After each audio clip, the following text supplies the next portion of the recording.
Good afternoon, everybody. My name is Juma Al Kaabi. I am the Vice President of the Emirates Endocrine Diabetes Society. In our annual meeting, the 16th Congress of the Society, and in this area, in this place, in the exhibition hall, we are delighted to have Professor Michael Lean with us from Glasgow, and he's going to discuss with us over the coming few minutes regarding remission of type 2 diabetes. It's a pleasure to have you with us. Could you briefly introduce yourself at the beginning? Thank you, and Assalamu alaikum. My name is Professor Mike Lean. I'm a diabetologist primarily, working in the University of Glasgow in the Royal Infirmary, which is the major hospital in Glasgow. And my role is partly clinical, but also now increasingly in research, and specifically in research into the reversibility, the mechanisms behind type 2 diabetes and its potential to be reversed. In other words, to take people who already have diabetes and to put them in a position of being no longer diabetic, not requiring medication, and hopefully free from complications. And this is very important in this part of the world over here. As you know, in this part of the world, overweight and obesity is tremendous problem. It's a huge problem here we're facing now. If you take them together, between 65 to 70% either overweight or obese in adult population. And the childhood obesity is another huge problem we're speaking about. So when we're speaking about type 2 diabetes, remission versus a cure, what's the difference? I think it's slightly terminology. The word cure we tend to think of as being an absolute removal of disease, no possibility of returning. So you might cure pneumonia. Yeah. There may be a recurrence, but it's not the same episode, not the same, so it's a cure. With a chronic disease such as diabetes, we understand now enough about the mechanism to recognize that people may be free from diabetes, but as we get older, it could recur. So a remission is more similar to a remission in a cancer, where the cancer may be present but not active. And similarly, with type 2 diabetes, we know that the genetic process behind it is still active, so the risk of diabetes will remain after somebody has become non-diabetic. The risk remains, yes. Therefore we talk about remission. It's a fine thing, and many of our patients will actually speak about a cure, yes. Meaning they had diabetes, they no longer have it. And it's sometimes a complicated word. Yeah. Prof, regarding our patients' care, when they come to the clinic, they are asking for medication. As a doctors, we think of medication. We don't have the time to spend with them regarding exercise and physical activities and going over their diet and so on. So the major focus is medication and the consultation. Do you think this vision should change? Yeah, no, it's quite interesting you raise this, because my grandfather was a doctor more than 100 years ago. He qualified in 1902, I think. And at that time, medical training had a lot of nutrition. A lot of training was about plants, about plant extracts. There were very few effective drugs. No, there were no antibiotics. There were very few effective drugs. And so medical practice involved more general matters, and of course a lot of it revolved around, can we do surgery for this, can we do surgery for that?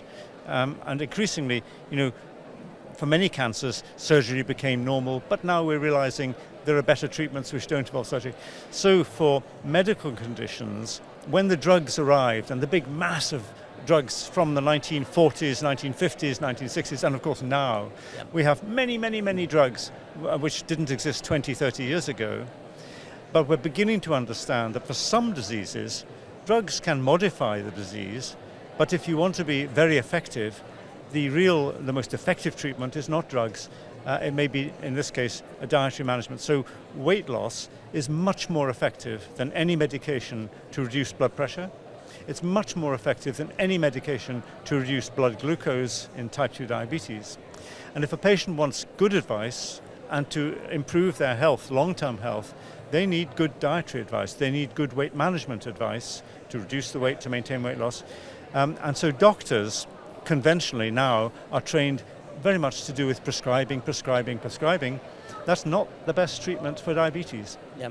And we've heard many talks already about the drug treatment of diabetes. We should always say, if it's possible to remove the diabetes by effective weight loss, weight management, that's a better treatment, and only then should we introduce drugs. Now, of course, there's also the new GLP-1 agonists, which are contributing to our ability to achieve weight loss enormously. These are revolutionary new drugs which are making it possible for nearly everybody to achieve major weight loss. Yeah. But with this medication, I mean, if we start on them, probably we need to take them for life. Would I like to take a medication for life, or shall I do something else as alternative, as a really fundamental change in my lifestyle, my behavior? Yeah, so I mean, if we're wanting to be free from diabetes, that means free from medication. And if you replace diabetes medication with weight loss medication for life, in a way that's not a great move forward. It may be beneficial if we can avoid complications, but in principle, we would like to achieve remission, freedom from diabetes, without the need to take drugs forever. Now, if you go back to the very first clinical guidelines for obesity, which was the SIGN guideline 1996, and it's been repeated in many guidelines since, what was written there, what we wrote there, was to say that the treatment for weight loss, we can define, the treatment for weight loss maintenance, lifelong, may be different. So it may not require the same medication. Absolutely. At the moment, we can achieve major weight loss, 10, 15, 20 kilograms weight loss, with good dietary advice, good dietary programs, which can be online, digital programs, and we can then add, for those who need additional help, we can add the GLP-1 agonist to achieve weight loss. For long-term weight loss maintenance, of course, continuing to take a GLP-1 agonist can do that, but our patients don't want to take a GLP-1 agonist for life. They would prefer alternative treatments to maintain the weight loss. Sure. And now we've published just a few months ago a diet program which is able to maintain the weight loss. It means commitment, it means perseverance, and learning a different way of life, a different diet, to maintain the weight loss. And not everybody can do it, but many people can. So it's possible to lose the weight with the help of GLP-1 agonists, then when the medication is stopped, to maintain that weight loss with a good diet program. Looking to the future, I think we're going to soon see new small molecules, which are possibly not hormones, but GLP-1 agonists, which may be simpler to take, perhaps in smaller doses, and which could possibly be taken intermittently at weekends or something like this to avoid the weight regain. So we're looking for different strategies for the weight loss maintenance. I think we have very, very good treatments to achieve major weight loss reliably. In terms of caloric intake on a daily basis, if somebody with a normal daily living, how many kilocalories you expect them to take? Well, we try not to give numbers too much because people get excited about the numbers, and it's very difficult to measure our individual calorie intake.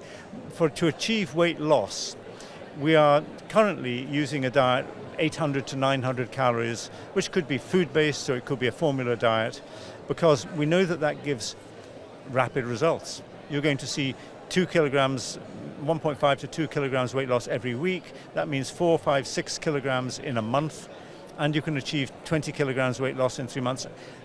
That's dramatic change. People can see that, they feel better, they look better, and they see results, and they're more likely to persist with that. But that is not a diet you can persist forever. So then you have to adjust the intake to suit the individual metabolism of an individual patient, and you have to start somewhere. So we usually say, let's start with approximately 2,000 calories for weight loss maintenance, maybe a little bit less for women, maybe 1,500 calories, 1,600 calories for weight loss maintenance, and then adjust that to the individual requirement. But what we can say for sure is that if a patient is gaining weight, then they're eating more calories than they need, and they have to reduce. If they're maintaining the weight, whatever the weight, if they're maintaining that constant, they're eating the right number of calories for that weight. As input, output. Exactly. It is simple. I have patients coming to the clinics and they say that, okay, I'm going to reduce weight, I'm going to the gym. Yeah. So is the problem going to them or physical activity, is the idea exaggerated? They think they're going to burn more than anticipated? Yeah. Now, there are some people, particularly we think of young men, who are able to lose weight by high levels of physical activity. Going to the gym, they have to go to the gym probably every day. They have to go very frequently to be able to burn up the calories and the input-output to be negative energy balance. Most people are not able to lose weight adequately by purely physical activity. And even the young men, if you measure them carefully, the ones who are going to the gym, we're taking lots of exercise for weight loss, still they're eating less calories. And so the dominant factor is very clearly dietary restriction. Dietary. So diet is more important. By a long way. Wow. Physical activity improves health, it improves well-being, reduces cardiovascular risk, so everything is good about physical activity. And in Scotland, I can go into the mountains and I can enjoy the mountains, the birds, the flowers. Physical activity is good in every possible way. It's also sociable. I don't know if a gym is sociable. Perhaps it's sociable after the gym, but not during gym. So a gym can be effective for improving cardiovascular fitness, but it isn't a way to lose weight. Yeah. In Scotland, I remember a few years ago when I was there, I used to exercise. I enjoyed the cycling, the swimming, playing football. I was fit like as a fiddle. Speaking about a gym here, if somebody go to the gym and he burn out something like 300, 400 kilocal, if he come back and eat balata, then probably he will be much more. We laugh. You know, we laugh, but of course that is the case. And in many of our gyms, there's a restaurant attached and they're selling all these kinds of things. Often they're called healthy eating. No, they're not healthy eating. They're calories like everything else. They may be different in some ways, but if you put back the calories by eating, then of course that has zero effect. Now, what I see from my patient that when usually I refer them to a dietitian, diabetic educator, and so on, and psychologist, and they lose weight. But this weight loss for 3-4 months and then regain. So the question of sustainability is a huge issue. Most people, they try lose weight for transit period of time, and then once again they again. And the problem, the majority of them, they regain more weight than the weight they lost. Yeah. Part of the problem, there are many aspects to this question. This is really important. The first thing is, you say that as a doctor managing a condition such as type 2 diabetes, you refer to a dietitian. Yes, that's of course important. But I think if the patient still believes that the dietitian is second league, that the doctor is dominant, that drugs are dominant treatment, the patient will still revert and go back for medication. I think doctors have to be trained to understand that medication has some benefits, but it's not as effective as weight loss, and our doctors need to be giving advice, solid advice, reliable advice to guide, support and encourage patients to lose weight and maintain the weight loss with the help of a dietitian, but it's the doctor's responsibility to get that weight loss. And I think our doctors need to be rewarded for giving good dietary advice. One of the problems is that doctors are often employed in clinics where the money, the payment, is tied to drug prescriptions. And we've seen this particularly in the Middle East. Now, this doesn't happen in the UK because on our National Health Service, doctors are not rewarded for prescribing medications. They're rewarded for spending time with patients. We have limited time, so there's a limit to what we can do, but we are rewarded for giving good advice, and the best advice for diabetes, type 2 diabetes, is weight loss maintenance, not medications. And I think it's a big problem, especially in the Middle East, where, as I say, employment of doctors and the salaries of doctors are largely paid through prescription of medications, and that is a big problem for patients because they don't get the best advice. And Yes, that's an issue, but the lifestyle changes really take time. Would you think that this kind of education should start early on, should start from KG? From? KG, from early school time. Oh, I see, thank you. Well, I think I would even go back to even KG. You mean kindergarten? Kindergarten, yes. Thank you, yes. I absolutely agree. Now, the program we have in Nepal, this is a poor country. I shouldn't say poor, it's a low-income country. It's a very rich country in its closeness to nature, in its awareness of traditional foods. When I say traditional, the conventional foods that people are eating without Western or manufactured foods. So this is a rich country, but it's been led into the westernized way of life by advertising, marketing. There we have a program to reverse type 2 diabetes and prevent type 2 diabetes, which is running now through the Global Alliance for Chronic Disease, and with a new grant which starts this week from the Howard Foundation to add prevention to remission. And what we're using there is only food, cheap food, low-cost food for ordinary people. And part of the program there is education of the patients and their families, education of the healthcare services, but also education of school teachers and introduction of curricula from kindergarten onwards to teach young people what is diabetes, what is food about, what is weight gain about, why we should respect our traditional foods and not be led into the processed, ultra-processed foods which are largely causing this disease worldwide. And interesting, and that's something we're really facing here, because it's I think it is education of the whole society, starting from school, universities, and so on. And I'm sad to say that as students as they enter school, initially they put the emphasis on physical activity and PE classes, but as they move on with they cancel these classes and they give them other missing classes and so on. So the physical activity part of it is sort of left aside, and then as they go to the university, there's no strong reinforcement of the value of physical activity or engagement in sports at the university level.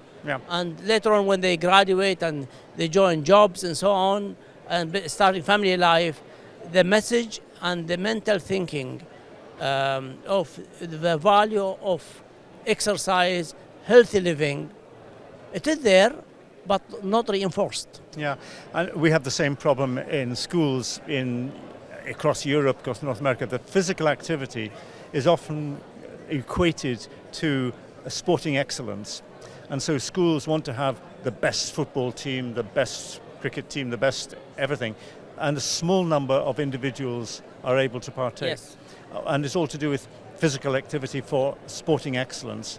What I would like to see, and what we're doing in our program in Nepal, is introducing the concept of health as a topic for the curriculum, where physical activity and diet are all part of our learning about what it is to be healthful. And to talk about healthful food, not healthy food, which means what types of food will bring you health.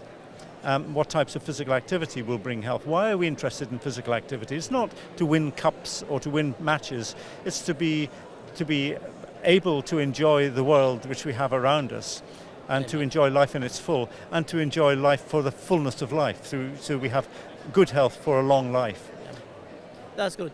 And enjoying outside activities or outdoor activities is very important. And I'm glad to see that in the Emirates now, with the new residential areas being planned and the urban planning, they take into account the physical activity in terms of the availability of the parks, walking or cycling tracks, along with the pavements and so on. And the new design, which is city design, is very important. Green design of cities. And you're right, that cycling is something which everybody should have access to. Not everybody enjoys running. I have enjoyed running for many years. It isn't always good for your knees. Cycling is safer in that way, but you don't want to fall off your bicycle. So it's swings and roundabouts. But physical activity is joyful, it's engaging, it's social, and it improves well-being as well as just cardiovascular health. Great. Thank you so much. It's a pleasure to have you with us, and you enrich the meeting and the scientific concepts of the meeting. Very nice to see you. Pleasure to have you, Prof. Thank you so much. Thank you.